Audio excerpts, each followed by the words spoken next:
Hello दोस्तों, आप लोगों के बीच में फिर से आया हूँ हेनरी के नियम के साथ। चलिए आपको इसके नियम के बारे में पूरा निचोड़ बताते हैं। इस नियम के अनुसार स्थिर ताप पर किसी गैस की विलेयता उस गैस के दाब के समानुपाती होता है। यदि किसी निश्चित ताप तथा साम्य दाब P पर किसी गैस की विलेयता m ग्राम है तो हेनरी के नियम अनुसार m समानुपाती P। क्या बोलता है इस नियम में? क्या बोलता है? स्थिर ताप पर किसी गैस की विलेयता उस गैस के दाब के समानुपाती होता है। ठीक, यदि किसी निश्चित ताप पर तथा साम्य दाब P है पर किसी गैस की विलेयता m ग्राम है तो हेनरी के नियम अनुसार m समानुपाती P होता है, यानी कि मास इक्वल टू प्रेशर होता है। मतलब जितना ताप होता है उतना जितना मास होता है उतना ही प्रेशर होता है। तो जब भी समानुपाती होता है तो m, जब भी आपको पता है जब भी समानुपाती हटेगा तो इक्वल टू और कांस्टेंट लेकर आएगा। तो यहाँ पर m इक्वल टू के एच, के है h जो है h है हेनरी नियम है, इसलिए h के एच मानिए और इंटू पी। जहाँ के एक नियतांक है कि h आप मान सकते हैं, इसलिए h दिया है कि h एक हेनरी नियतांक है जिसे हेनरी नियतांक कहा जाता है। सम इम्पोर्टेंट इसके बारे में कुछ जरूरी तथ्य यानी कि पॉइंट के बारे में हम जानते हैं कि एच का मान गैस की प्रकृति पर निर्भर करता है। ताप बढ़ने पर गैस की विलेयता का मान बढ़ता है। यदि ताप बढ़ा देंगे तो गैस की विलेयता, इसको आप एस्प्राइट की तुलना में आप समझ सकते हैं। एस्प्राइट का ताप बढ़ाते हैं कि फ्रिज से निकाल कर बाहर में रख देंगे तो वह गर्म होने लगता है, जिस कारण उसके ताप पर विलेयता बढ़ जाता है, यानी हेनरी नियम का नियतांक का मान बढ़ जाता है। हेनरी नियतांक का मान स्थिर ताप पर अलग अलग गैसों के लिए अलग अलग होता है। जैसे बर्तन में अलग होगा, स्प्राइट की बोतल में अलग होगा और पात्र में अलग होगा। KH का मान जिस गैस के लिए जितना ज़्यादा होता है उस गैस की विलेयता उतनी ही अधिक होती है, उतनी ही कम होती है। इस नियम के बारे में कुछ सीमाएं भी जान लेते हैं जो इस नियम की प्रमुख सार्थकता स्पष्ट कराता है। यह नियम आदर्श गैस के लिए लागू होता है। रासायनिक अभिक्रिया नहीं करेगा तो यह नियम लागू होगा। अगर रासायनिक अभिक्रिया नहीं किया तो यह नियम लागू होगा। दाब अधिक नहीं होना चाहिए, कंडीशन है, यानी कि कोई स्प्राइट है उसमें दाब जितना उसका मात्रा है उसकी मात्रा के आधार पर ही उसमें दाब जाना चाहिए, उससे अधिक नहीं होना चाहिए।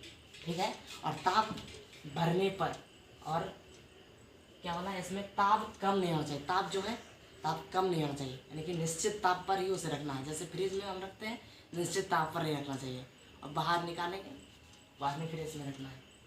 गैस की विलेयता अधिक नहीं होना चाहिए। गैस में जो विलेयता है जैसे CO2, जैसे स्प्राइट में जो CO2 की मात्रा है गैस की तुलना में गैस की विलेयता से अधिक नहीं होना चाहिए, लेकिन गैस की विलेयता यानी कि द्रव्य की तुलना में अधिक नहीं होना चाहिए।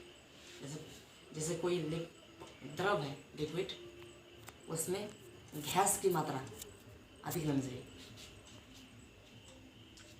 फिर से आप समझते हैं, जैसे मान लिए कोई स्प्राइट लिए, आपको प्रैक्टिकल करवा के समझाते हैं। मान लिए को बोतल दें, इसको मान लेता हूँ, माना कि यह स्प्राइट का डिब्बा है, मान लिए कि यह स्प्राइट का डिब्बा है। ठीक है, इसमें हम स्प्राइट का डिब्बा है, इसमें क्या रहता है, इसमें गैस रहता है, वाटर भी रहता है, पानी भी रहता है, लिक्विड पानी भी रहता है। इसमें जो गैस की मात्रा है, गैस की जो मात्रा है द्रव की तुलना में कम होता है, यानी कि लिक्विड की तुलना में कम होता है। क्योंकि अगर देखिए तो यहाँ पर क्या रहता है, ताप कम, गैस की जो विलेयता अधिक नहीं होनी चाहिए। इसमें गैस की जो विलेयता है इसमें द्रव की तुलना में अधिक नहीं होना चाहिए, इसलिए इसकी घुलनशीलता बनी रहती है। ठीक है, अगर इसमें क्या बोलता है, दाब अधिक नहीं होना चाहिए। दाब जो इसके स्प्राइट के डिब्बा में जो दाब देते हैं वह एक निश्चित मात्रा के अनुसार देना चाहिए, मात्रा के विरुद्ध नहीं देना चाहिए, यानी कि अधिक नहीं देना चाहिए, जिससे यह अभिक्रिया नहीं होगा। हेनरी का नियम का सीमा यानी कि हेनरी के नियम का पालन नहीं करेगा।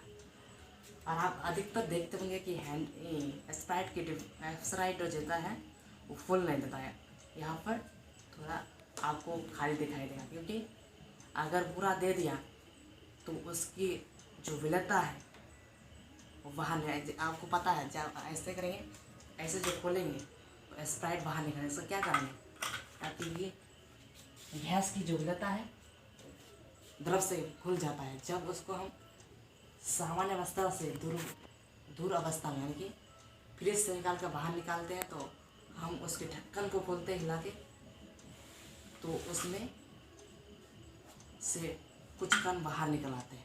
इसका क्या कारण है? क्योंकि गैस की विलेयता उस गैस की तुलना में, उस द्रव की तुलना में अधिक हो जाता है, जिससे वह बाहर की ओर प्रवेश कर जाता है। फिर से समझता है, इसलिए को आप समझ कर 1 इस नियम के अनुसार स्थिर दाब पर किसी गैस की विलेयता उस गैस के दाब के समानुपाती होता है। किसी गैस यदि किसी निश्चित दाब पर साम्य दाब P किसी गैस की विलेयता m ग्राम है तो हेनरी के नियम अनुसार m समानुपाती P। m समानुपाती P आपको पता है, जब भी समानुपाती हटेगा इक्वल टू कांस्टेंट लेके आएगा, तो m equal to KH। KH किस लिए माने? h किस लिए माने? h हेनरी नियम, इसलिए h माने और इंटू P, जहाँ KH एक नियतांक है जिसे हेनरी नियतांक कहते हैं। सम इम्पोर्टेंट, इसके बारे में कुछ तथ्य है यानी कि कुछ पॉइंट, कुछ बिंदु। KH यानी कि हेनरी नियतांक का मान गैस की प्रकृति पर निर्भर करता है। सही बात है, गैस की प्रकृति पर निर्भर करता है। ताप बढ़ने पर गैस KH का मान बढ़ता है। KH का मान स्थिर ताप पर अलग अलग गैसों के लिए अलग होता है। KH का मान जिस गैस के लिए जितना अधिक होता है उस गैस की उतनी कम होती है। हेनरी नियम के सिवाय आदर्श गैस के लिए यह नियम लागू होता है। रासायनिक अभिक्रिया नहीं करेगा तो यह नियम लागू नहीं होगा। ताप अधिक नहीं होना चाहिए, ताप कम नहीं होना चाहिए, दाब अधिक नहीं होना चाहिए, दाब प्रेशर जो अधिक नहीं होना चाहिए, जितनी मात्रा उसी मात्रा के अनुसार ही डालना चाहिए। और ताप कम नहीं होना चाहिए, ताप कम नहीं होना चाहिए, निश्चित मात्रा पर ही रखना चाहिए ताप। गैस की विलेयता अधिक नहीं होनी चाहिए, यानी कि CO2 जो स्प्राइट में है द्रव में CO2 की मात्रा अधिक नहीं होनी चाहिए। आपको ये भी पता होगा, आप कुछ जरूरी बात बताते हैं, जैसे कोई शीतल पेय या कोई सोडा में गैस की विलेयता 3। आपको पता होगा किसी जो जैसे सोडा जल और किसी शुद्ध शीतल पेय यानी कि स्प्राइट ठंडा, उसमें CO2 की जो मात्रा है के अनुसार मात्रा को सामान्य दाब पर उसके ढक्कन यानी कि बोतल को बंद किया जाता है, सामान्य दाब लगाकर बंद किया जाता है।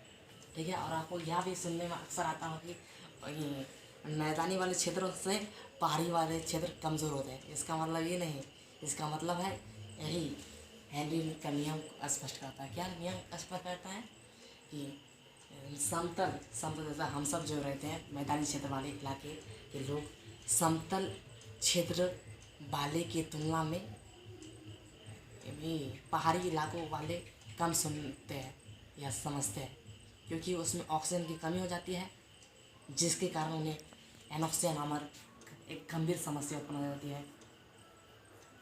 और आपको पता होगा जब गोताखोर समुद्र में डुबकी लगाता है तो उन्हें अधिक दाब विलेयता का दाब का सामना करना पड़ता है, जिसके कारण जब वो बाहर निकलना शुरू करते हैं तो उन्हें अधिक दाब पर